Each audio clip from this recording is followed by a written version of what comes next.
Bonjour à tous. Alors aujourd'hui on se retrouve un tout petit instant dans mon bureau parce que j'ai eu un souci de micro et en fait l'introduction que j'avais faite sur le rucher par rapport à la vidéo n'est pas du tout terrible en son. Donc voilà, je vous fais un petit récap de cette introduction et après je vous rebalance sur les images au rucher. Donc l'objectif de cette vidéo c'est de créer des essaims en fin de saison. En effet, quand arrive la fin de la saison, on a beaucoup d'abeilles, à la fois dans le corps mais aussi dans la hausse.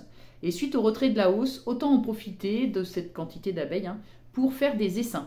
Alors, vous connaissez très bien pour la plupart la division artificielle, j'avais fait des vidéos d'ailleurs à ce sujet, et quand on regarde un peu dans les bouquins, quand on nous dit de faire la division artificielle, en général on ponctionne la ruche mère, et puis on va mettre les cadres dans une ruchette, et on va laisser se débrouiller la petite colonie pour faire des reines. Or, il se trouve qu'avec un peu plus de recul, je trouve que ce n'est pas une bonne solution. Pour créer des essaims avec des reines de bonne qualité, je vous propose une méthode un tout petit peu différente. L'idée va être la suivante, donc ça va être de choisir une colonie qui vous a bien plu en saison et de retirer la reine, de placer cette reine dans une ruchette, donc en fait enlever quelques cadres et les mettre dans la ruchette, et au contraire laisser sur place toutes les abeilles et les rendre orphelines afin que ce soit elles qui prennent en charge la fabrication des cellules royales qui vont apparaître dans votre colonie orpheline. Ainsi, vous avez donc une abondance d'abeilles, de nourrices, une abondance également de nourriture, puisque votre colonie, en fait, elle était en production. Elle arrive juste sur la fin de la production. Vous avez retiré la hausse ou pas encore, d'ailleurs. Vous pouvez très bien la laisser le temps de l'élevage des reines. Et donc, vous allez avoir des cellules royales de bonne qualité. Petite particularité également, je ne vais pas créer des essaims sur toutes mes colonies. En fait, je vais choisir la colonie qui m'a plu. Alors pour moi, c'est la douceur et la production de miel, mais ça peut être d'autres caractéristiques que vous recherchez. Et donc ça, c'est ce qu'on appelle la sélection massale, c'est-à-dire qu'en cours de saison, je vais observer mes colonies et celle qui me plaît le plus va être ma productrice de cellules royales. Et ensuite, ces cellules royales seront dispatchées sur des essaims orphelins que je pourrais constituer avec des colonies qui ne me plaisaient pas, qui vont juste servir de donneurs, de couvains, pour créer des essaims qui vont recevoir des cellules royales à partir de la souche qui m'a plu. Voilà.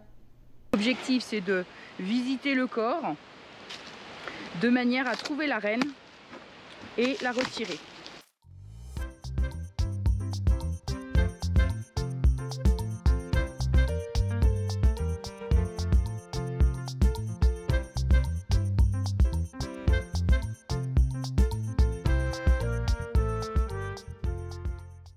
Donc, on y va. On cherche la reine. Donc une reine blanche.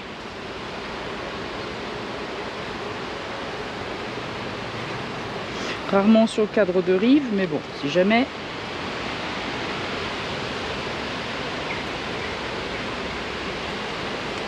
Beaucoup de pollen dans cette colonie. Ça c'est super parce que du coup, je vais orpheliner cette colonie.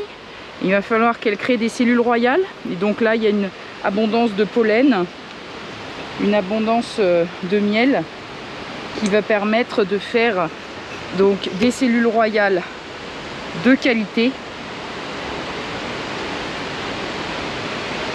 Et je vais en profiter d'ailleurs pour faire un traitement anti-varroa au varomède. Oh, la reine est là. Donc sur le deuxième cadre que je tire, voilà, la reine est là. Vous voyez? Donc elle n'a pas l'air comme ça, mais c'est une super reine. Voilà. Donc ce que je vais faire, je vais tout de suite l'emmener dans la ruchette. Je fais très attention de ne pas la perdre évidemment. Donc là j'ai attrapé la reine. Donc là il faut que je laisse des réserves évidemment à la ruche, puisque c'est elle qui va élever, c'est elle qui a besoin de nourriture. Le petit essaim que je vais créer avec la reine qui a 2 ans, à la limite je peux le nourrir, où il va se débrouiller, la reine de toute façon va pondre. Et puis là ce que je vais récupérer c'est du couvain. Alors là il y a du couvain qui est un petit peu trop vieux, je pense pas qu'elles élèvent là-dessus. Je peux le prendre pour ma reine.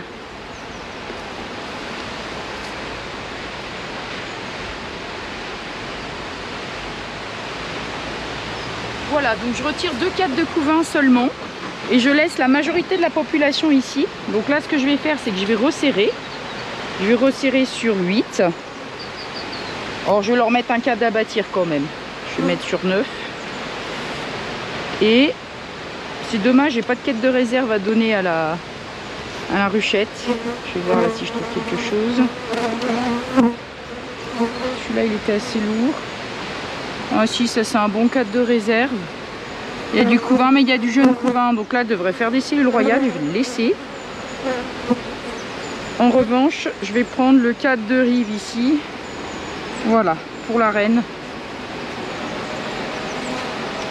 Voilà.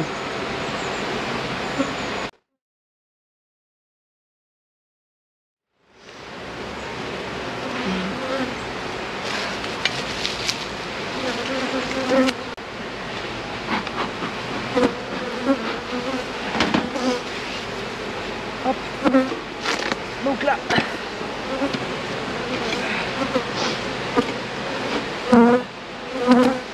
Voilà.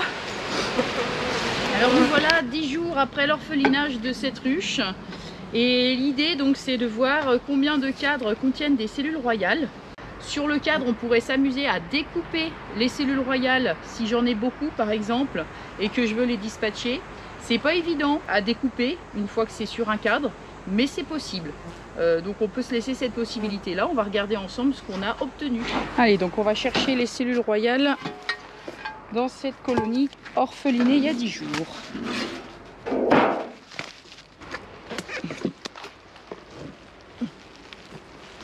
Donc là, je vais remettre un cadre de cire gaufrée, je pense. Et je vais voir combien je prends de cellules royales.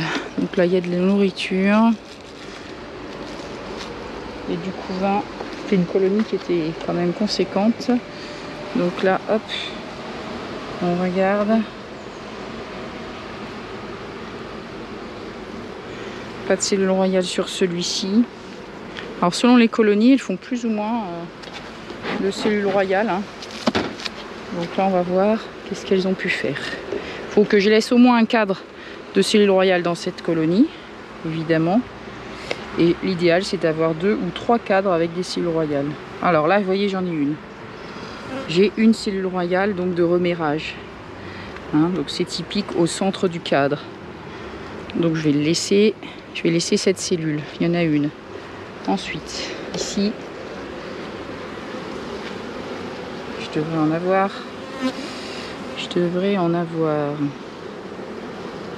Logiquement. Pas de cellule royale ici, non. Pas de cellule royale. On va prendre le suivant. Souvenez-vous, j'avais pris les cadres hein, avec la reine, c'est pour ça qu'il n'y avait plus que 8 cadres ici. Ah, si j'ai qu'une cellule royale, ça va être bof. Non, là il n'y a rien. Je cherche un petit peu plus loin, pas grave.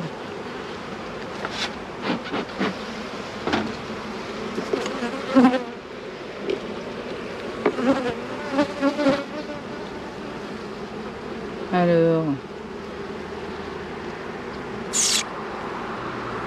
là, j'en ai une.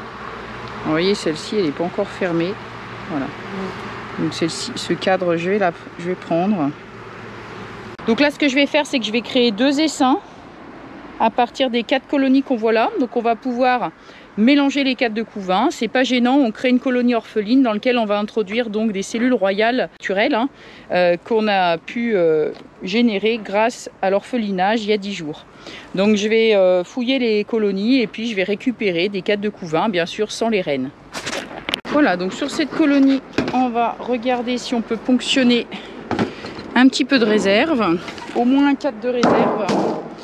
Et puis 2 à 3 cadres de couvain et je remplacerai par des cires gaufrées et je vais réduire aussi hein, la colonie, je vais la resserrer sur 8 ou 9. Hop. Regardez, cette colonie elle est bien populeuse. Donc j'ai du couvain jusqu'en bordure là. Donc l'objectif c'est évidemment de ne pas embarquer la reine. Et ce cadre, vous voyez, je vais le prendre. Je vais tout simplement le mettre dans la petite ruchette d'à côté. La ruchette, je vais lui laisser un cadre ciré, une partition. Donc là, je mets le cadre de couvain. Si possible, je trouverai un cadre de réserve ailleurs. Donc si vous avez une colonie voilà, qui est en fin de production, qui a bien donné, etc., bon, mais que vous ne sélectionnez pas, vous en avez une autre qui est encore meilleure, et bien voilà, vous faites ce genre de truc. Vous pouvez créer un essaim très facilement. Là, c'est un cadre qui est assez moche, avec du couvain de mâle. Je vais le mettre en périphérie, celui-là, et les abeilles le rechargeront avec du miel, une fois que le couvain sera né.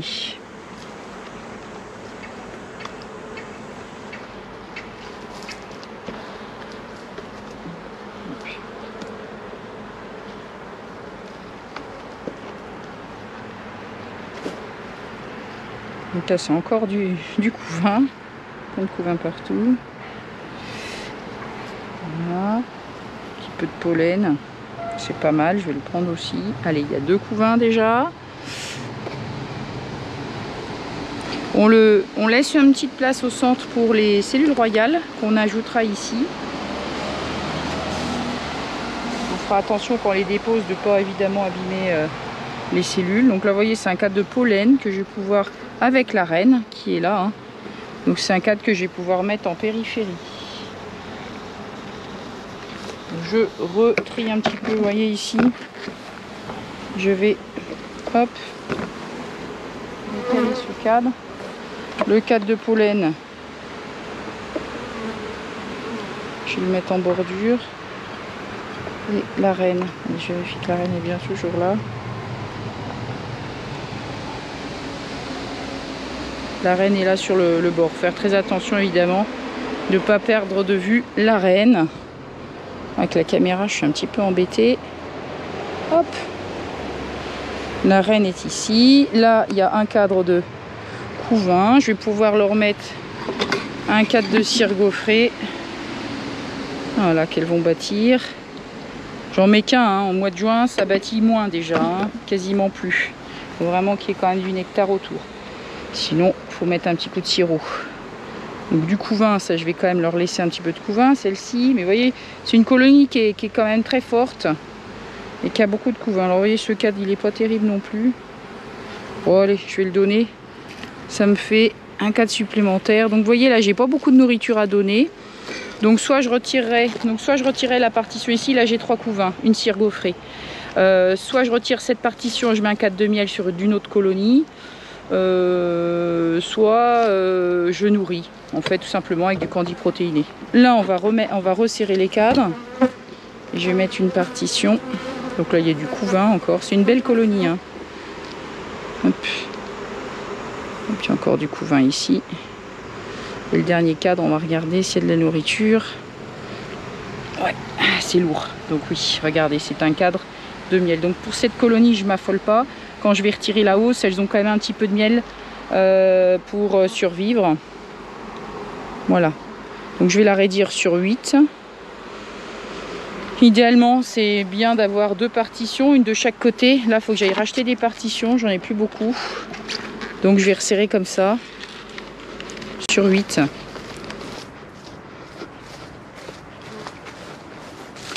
Voilà. Donc retour à la ruchette.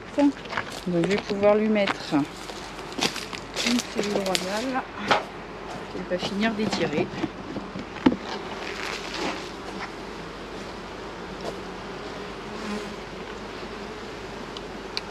Donc je vais décaler un tout petit peu la cellule royale. Il faut que je fasse attention à ce qu'elle est. Il ne faut pas l'abîmer. Elle est de ce côté. Elle est là. Donc je vais la mettre.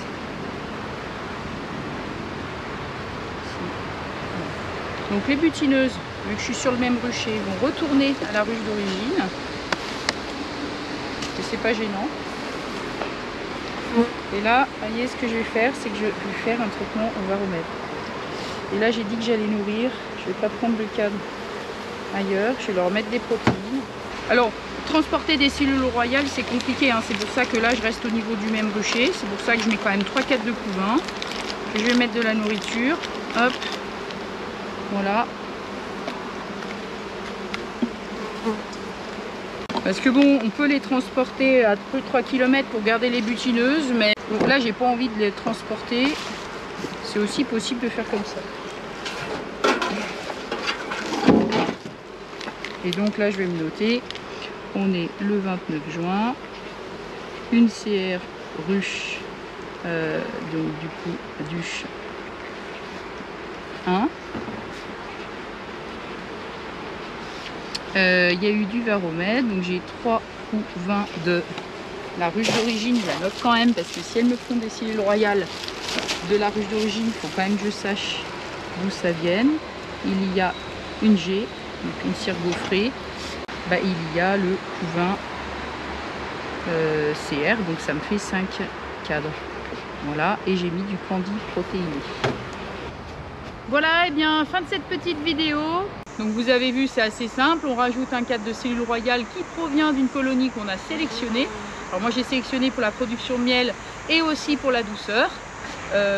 Voilà, c'est vraiment très simple. Si vous voulez multiplier votre cheptel 10 jours avant, eh bien sélectionnez la ruche qui vous convient, orphelinez-la, sans forcément tuer la reine, hein, on a vu, on la place dans une ruchette. Et puis la colonie qui est forte va produire des cellules royales de qualité que vous pourrez ensuite dispatcher dans des essaims que vous aurez constitués. Ces essaims, là on l'a constitué le jour même, on peut aussi le constituer quelques jours avant. Attention, pas trop longtemps avant, sinon il faut casser les cellules royales parce qu'une ruchette orpheline ne va pas rester orpheline, elle va essayer d'élever sur les œufs qu'on lui aura laissés. Donc voilà, donc c'est pour ça que moi je préfère orpheliner le jour J ou quelques heures avant, l'idéal la veille, le temps que la colonie se sente bien orpheline. De toute façon, vous leur apportez des cellules royales, donc voilà, tout va bien. Ici, vous remarquez, il y a une petite hausse avec un fond. J'avais orpheliné une autre colonie sur ce rucher et il y avait un peu de couvain dans la hausse et elles m'ont fait des jolies cellules royales dans la hausse. Donc ça m'a permis de créer un essaim aussi comme ça par simplement retrait de la hausse. La hausse contient du miel, du pollen et des cellules royales, donc ça me fera un essaim supplémentaire. Voilà, c'est aussi une possibilité que vous pouvez faire si vous travaillez avec des ruches qui n'ont pas de grille à reine. Voilà, je vous souhaite à tous une bonne journée, je vous dis à bientôt pour une prochaine vidéo. Allez, salut!